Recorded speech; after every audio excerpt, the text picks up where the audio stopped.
Welcome viewers. মাধ্যমিক 2025 সালের গণিত পরীক্ষাটি হয়ে গেল। তোমরা অনেকেই জানতে চাইছো যে প্রশ্নগুলোর অ্যান্সার কি হবে। তো আজকে আমি নিয়ে এসেছি এই ভিডিওতে তোমাদের মাধ্যমিক পরীক্ষার সম্পূর্ণ উত্তরগুলো, যতগুলো প্রশ্ন আছে সব উত্তরগুলোই আমি বলে দিচ্ছি, তোমরা মিলিয়ে দেখে নেবে কে কীরকম পরীক্ষা দিয়ে এসছো।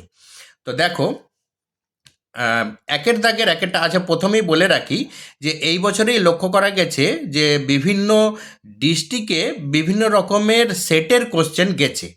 এটা বাঁকুড়া ডিস্ট্রিক্টের কোশ্চেন। এখানে দেখবে যে প্রথমেই একের দাগের যে কোশ্চেনটা রয়েছে, অন্য ডিস্ট্রিক্টে হয়তো দেখবে এই কোশ্চেন সব একই আছে, কিন্তু এলোমেলো করে দেওয়া আছে যাতে কোনো গণ্ডগোলের সম্ভাবনা না থাকে, হয়তো সেই জন্যই হয়েছে, এটা আমার মনে হয়।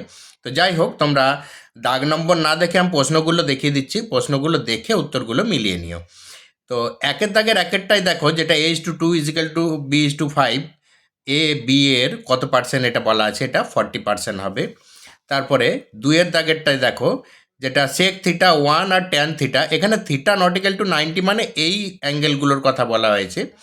তো এখানে ত্রিভুজটার বৃহত্তম অ্যাঙ্গেলের কিন্তু কথা বলা হয়নি, ত্রিভুজটার বৃহত্তম অ্যাঙ্গেলটা বার করতে হবে। তাহলে আমরা কি জানি যে sec² θ = 1 + tan² θ, এটা পিথাগোরাসের উপপাদ্যটার সঙ্গে মিল হচ্ছে, সেটা সমকোণী ত্রিভুজেই হয়, সেই জন্য এখানে সর্ববৃহত্তম কোণটা 90 ডিগ্রি হবে। ওকে, নেক্সট দেখো, এটা মানের ঊর্ধ্বক্রমে সাজানোই আছে, এটা মধ্যমা নির্ণয় করতে হবে। মধ্যমাটা 64 বলা আছে, এক্স প্লাস ওয়াইয়ের মানটা বার করতে বলা হয়েছিল, এটা 126 বেরোবে। তারপর এটা সরল সুদের অঙ্ক একটা ছিল, জেড মাসের সুদটা কত হবে, এটা এর অ্যান্সারটা হবে XYZ/1200। তারপরে ভি এরটা দেখো, ও সি বি অ্যাঙ্গেলের মান কত হবে, এটা 30 ডিগ্রি হবে। তারপরটা দেখো, লম্ববৃত্তাকার চোঙ আর একটা অর্ধগোলকের অঙ্ক ছিল, এটার অ্যান্সারটা হবে 50%।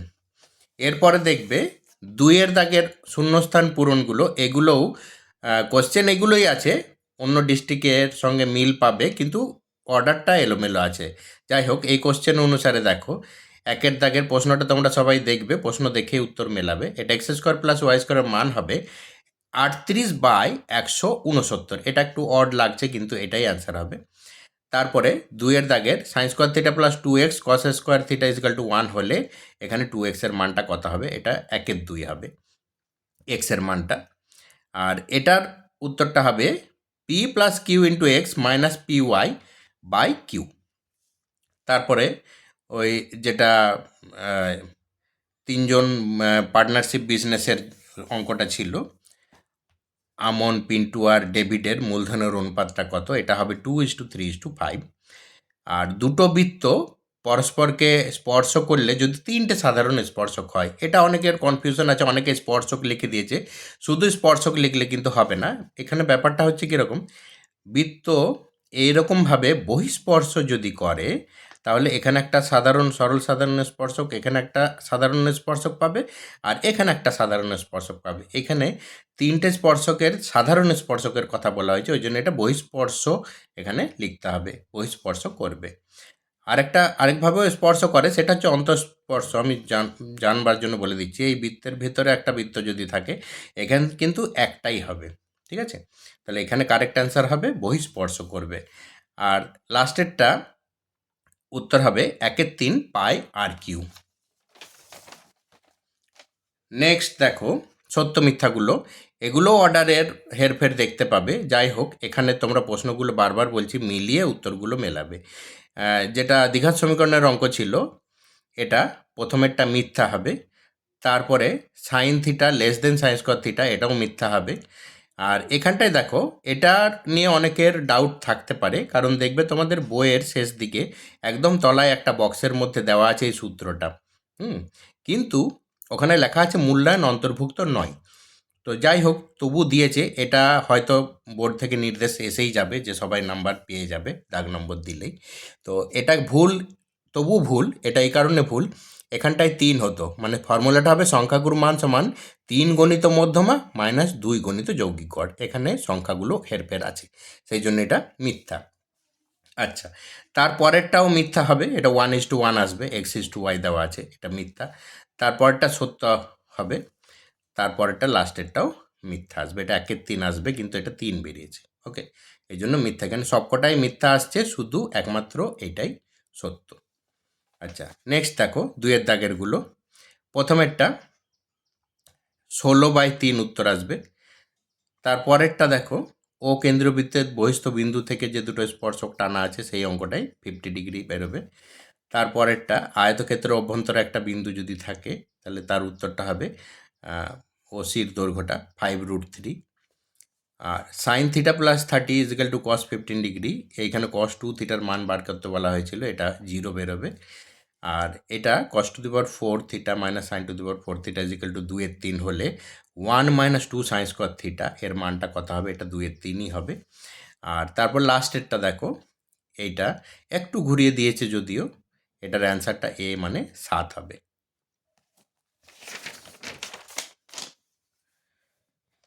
নেক্সট দেখো, দুটি লম্ববৃত্তাকার নিরেট চোঙের ব্যাসার্ধের দৈর্ঘ্যর অনুপাত দেওয়া আছে আর উচ্চতার অনুপাত দেওয়া আছে, তাহলে তাদের বক্রতলের ক্ষেত্রফলের অনুপাত কত হবে? এটা 10:9 হবে।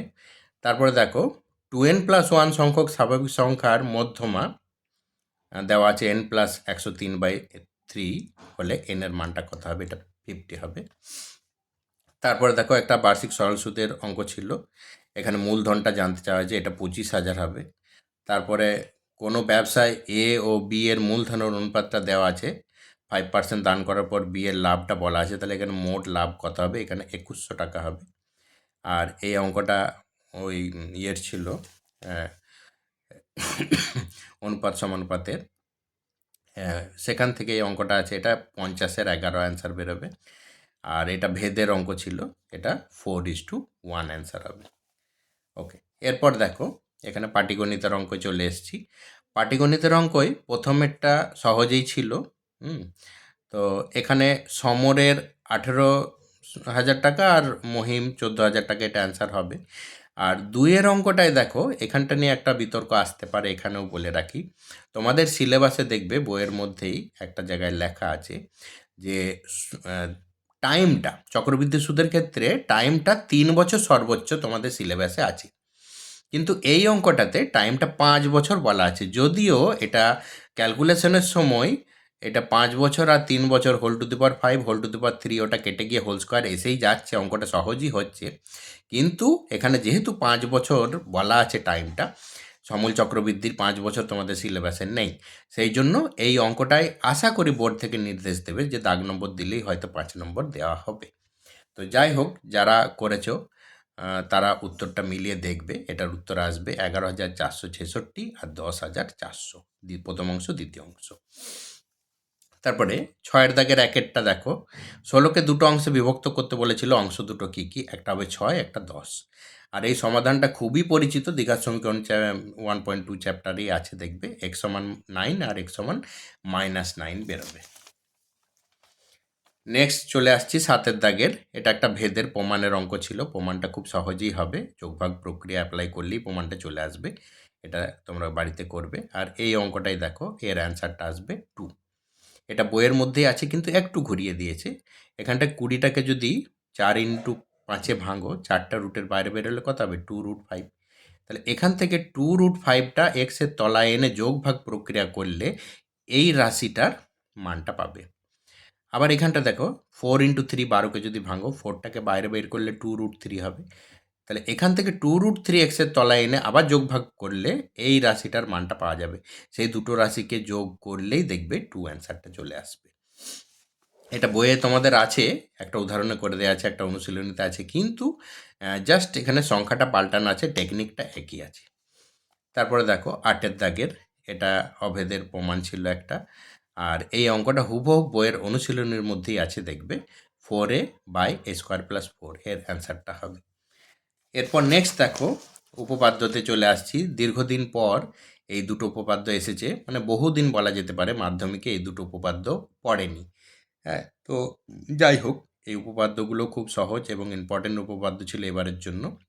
তো বিধ্বস্ত চতুর্ভুজের বিপরীত কোণগুলো পরস্পর সম্পর্ক, এটা উপপাদ্য 38, দেখবে বইয়ের পৃষ্ঠা 164তে দেখতে পাবে। আর পিথাগোরাসের উপপাদ্য বিবৃত করো এবং প্রমাণ করো, এটা উপপাদ্য 49, এটা পৃষ্ঠা 285-তে দেখতে পাবে বইয়ের। এখানে বলে রাখি, অনেকের বলছে যে উপপাদ্যের প্রশ্নটি দেয়নি, কিন্তু পিথাগোরাসের উপপাদ্য এইভাবেই দেয়, মানে বিবৃত করতে বলে আর প্রমাণও করতে বলে, দুটোতে পার্ট মার্কস আলাদা আলাদা আছে। এটা 2 মার্কস, এটা 3 মার্কস, মোট 5 মার্কস। নেক্সট চলে আসছি এক্সট্রা জ্যামিতি তোমাদের যেটা আছে, এটা দেখবে বইয়ের উদাহরণে করে দিয়ে আছে, এবারে খুব ইম্পর্টেন্ট ছিল, এসে হচ্ছে এটা প্রয়োগ 24 পৃষ্ঠা 257 দেখতে পাবে, এটা করে দেওয়া আছে। আর নেক্সট পরেরটা যেটা আছে, এটা অনুশীলনী থেকে আছে, এটা কোষে দেখি 7.1-এর 13 দাগের অঙ্কটা দেখবে। এটা পৃষ্ঠা 126 পাতায়, বইয়ের মধ্যে 126 পাতায় কোষে দেখি 7.1, 13 দাগের প্রশ্ন এটা। আচ্ছা, তারপর দেখো জ্যামিতিক উপায়ে যে সম্পাদ্যগুলো আঁকার কথা ছিল, এইটা বলে রাখি, এটা অনেকে দেখে হয়তো ঘাবড়ে গেছো। এটা তোমরা রুট 21 প্র্যাকটিস করেছো, রুট আরও অনেক কিছু যেগুলো মৌলিক সংখ্যা ছিল সেগুলোকে 5 দিয়ে ভাগ করেও দুটো মাপ আলাদা আলাদা করেও প্র্যাকটিস করেছো নানা রকম করে, কিন্তু এটা দেখে অনেকে ঘাবড়ে গেছে। এটা কিছুই নয়, এই 2টাকে যদি রুটের ভেতরে ঢুকিয়ে নাও তাহলে 4 হয়ে ঢুকে যাবে। দেখো আমি এখানে দেখিয়ে দিয়েছি, এই 2টা ভেতরে ঢুকলে কত হবে, 4 × 3 মানে √12। এটা দেখবে এই অঙ্কটাই তোমাদের বইয়ের উদাহরণে এঁকে দেওয়া আছে। প্রয়োগ 1 দেখবে পৃষ্ঠা 280। ছবিটা খুব সহজ ছিল তুলনামূলকভাবে, এটা কিন্তু অন্তবৃত্ত আঁকাটা যথেষ্ট কঠিন, এটা পরীক্ষার হলে মেলানোটা। বাড়িতে হয়তো মিলে যাবে, কিন্তু পরীক্ষার হলে হয়ে হট্টগোলে মিলতে চায় না। ওই জন্যে আমার মতে এইটা যদি যারা যারা এঁকেছো অবশ্যই ফুল মার্কস পাবে, এটা যদি মিলে গিয়ে থাকে খুবই ভালো কথা। আচ্ছা দেখ, এই অন্তবৃত্ত আঁকার মাপের উপরে ডিপেন্ড করে, এটার মাপ নানা রকম হতে পারে, আঁকার পদ্ধতিটা একই, তবু বলে দিয়েছি পৃষ্ঠা 177-এ এটা অন্তবৃত্ত দেখতে পাবে। নেক্সট দেখো চলে আসছি তোমাদের 12 দাগের একটা প্রমাণ করতে দেওয়া ছিল, এটা প্রমাণটা এখানে করে দেখানো সম্ভব হয়নি কোশ্চেনের উপর, এটা তোমরা করে নেবে। আর 12-2 দাগেরটাই অ্যান্সার হবে 37/35। আর 12-3 দাগেরটা দেখো, এটা একদম ত্রিকোণমিতির ফার্স্ট চ্যাপ্টারটা থেকে দেওয়া আছে, এটা উদাহরণে করে দেওয়া আছে, খানিকটা এরকম, শুধু একটু মানটা আলাদা আছে, কিন্তু অ্যান্সারটা একই আসবে দেখবে, 75 ডিগ্রি ষষ্ঠিক মান, কিন্তু এখানে ষষ্ঠিক চাইনি, বৃত্তীয় মান চেয়েছে, ওই জন্য 5π/12 এর অ্যান্সারটা হবে। নেক্সট দেখো, এটা বইয়ের একদম অনুশীলনীর মধ্যেই করে দেওয়া আছে, এটা বই থেকেই কমন পড়েছে, এটার অ্যান্সার 6 কিলোমিটার/ঘন্টা হবে। আমি কিলোমিটার/ঘন্টাতে অ্যান্সারটা বলছি, অন্য যদি এককে থাকে তাহলে মিটার/সেকেন্ডও বলতে পারো, অসুবিধা নেই। তাহলে এটা বইয়ের অঙ্ক। আর এই অঙ্কটা একটু ঘুরিয়ে দেওয়া আছে, কিন্তু অঙ্কটাও সহজ ছিল। এর উত্তরটা বেরোবে 25√3 মিটার, ছোট স্তম্ভটার দৈর্ঘ্য। আচ্ছা, নেক্সট চলে আসছি 14 দাগের, এটাও একটু রেয়ার অঙ্ক দেওয়া ছিল, মানে শীর্ষক কোণটা বার করতে হবে, শীর্ষক কোণটা কত হবে, এখানেই অনেকে ছেলেরা ঘাবড়ে গেছে যে অঙ্কটা কীরকম কী হবে। এর অ্যান্সারটা হবে, এখানে একটু ত্রিকোণমিতি অ্যাপ্লাই করতে হবে অঙ্কটায়, তাহলে শীর্ষকোণটা বেরোবে, এর উত্তরটা হবে 90 ডিগ্রি। তারপর নেক্সট চলে আসছি এই অঙ্কটায় 2 দাগের লম্ব বৃত্তাকার চোঙের ব্যাসার্ধের দ্বিগুণ উচ্চতাটা, তাহলে এর উচ্চতাটাই নির্ণয় করতে বলেছে, এটা 7 সেমি বেরোবে, 7 ডেসিমিটার বেরোবে। তারপর 3 দাগেরটা দেখো, যে একটা বড় নিরেট সিসার গোলককে গলিয়ে 3টে ছোট ছোট গোলকের যদি তৈরি করো, সেই গোলকগুলোর ব্যাসের অনুপাত দিয়েছে, তাহলে ওর ব্যাসার্ধগুলো কতটা সেটা নির্ণয় করতে বলেছে, তাহলে ব্যাসার্ধ এইগুলোই হবে 3:4:5। নেক্সট চলে আসছি তোমাদের প্রশ্নপত্রের শেষ দাগের অঙ্কে, যেটা স্ট্যাটিস্টিক থেকে আছে। প্রথমের যেটা খুবই একটা একদম সহজ অঙ্ক যাকে বলে, যে কোনো পদ্ধতি অবলম্বন করে বলেছে, এর 3 রকম পদ্ধতি হয়, তো যে কোনো পদ্ধতিতেই করতে পারো, এর অ্যান্সারটা 44 আসবে। আচ্ছা, এই 2 অঙ্কটা নিয়ে একটু বিতর্ক আছে, আমি ক্লিয়ার করে দিই। অনেকেই হয়তো ভেবে থাকতে পারো যে এটা বইয়ের অঙ্কটাই দিয়েছে, বইয়ের উদাহরণে একদম সেম এরকমই একটা অঙ্ক করে দেওয়া আছে, কিন্তু এটা সেটা নয়। উদাহরণে দেখবে এন এর মানটা বলা আছে, মানে মোট পরিসংখ্যাটা বলা আছে 100, কিন্তু এখানে পার্টিকুলারলি মেনশন করে দিয়েছে x+y = 100, এখানে এনটা কিন্তু 100 নয়, তাহলে বইয়ের উত্তরটার সঙ্গে এই উত্তরটা মিলবে না। এখানে এইখানে অনেকে বলতে পারো যে পরিসংখ্যাটা ফ্র্যাকশন আসছে, পয়েন্ট আসছে, তা নয়। এখানে এই পরিসংখ্যার লাইনটা পুরোটাই যদি যোগ করো সেই যোগফলটাকেই এন বলে। ওকে, তাহলে এই পুরোটাই যোগ করলে দেখবে 75 প্লাস এক্স প্লাস ওয়াই আসবে। তাহলে এক্স প্লাস ওয়াই মানে তো 100, তাহলে 75 প্লাস 100 মানে এনটা চলে আসবে 175। ওকে, তাহলে এনটা কিন্তু আমরা পেয়ে যাচ্ছি, এটা একটা সমীকরণ হবে। আবার এনের মানটা পেয়ে যাচ্ছি, সেটার হাফ করে বাকিটা নিয়ম তোমরা জানো মধ্যমা নির্ণয়ের। এখানে মধ্যমাটা কিন্তু 32 দেওয়া আছে, তাহলে মধ্যমা শ্রেণী হবে 30 থেকে 40। ফর্মুলাটাই অ্যাপ্লাই করলেই তারপরে সিএফটা বার করবে, ক্রমযৌগিক পরিসংখ্যার যেটা ক্ষুদ্রতম সূচক, এই কটার যোগফলটা আসবে এই তিনটের, মানে 35 প্লাস এক্স ওখানে ফর্মুলায় বসাবে সিএফের জায়গায়। তাহলে দেখবে অঙ্কটা এক্সের মানটা 93/2 আর ওয়াইয়ের মানটা 107/2 আসবে। বইয়ের উত্তরের সঙ্গে কিন্তু মিলবে না। আর লাস্টেরটা একটা অজায় আঁকতে দেওয়া ছিল ক্ষুদ্রতম সূচক পরিসংখ্যার। তো যাই হোক, আঁকাটা এখানে দেখানো সম্ভব নেই। আমি সব উত্তরগুলোই ডিসকাস করে দিলাম। এরপরে কারোর কিছু বক্তব্য থাকলে কমেন্ট বক্সে জানাবে অবশ্যই, তোমাদের সঙ্গে কতটা কি মিল হয়েছে। আর পরীক্ষার জন্য সবাইকে অল দ্য বেস্ট, ভালো থেকো।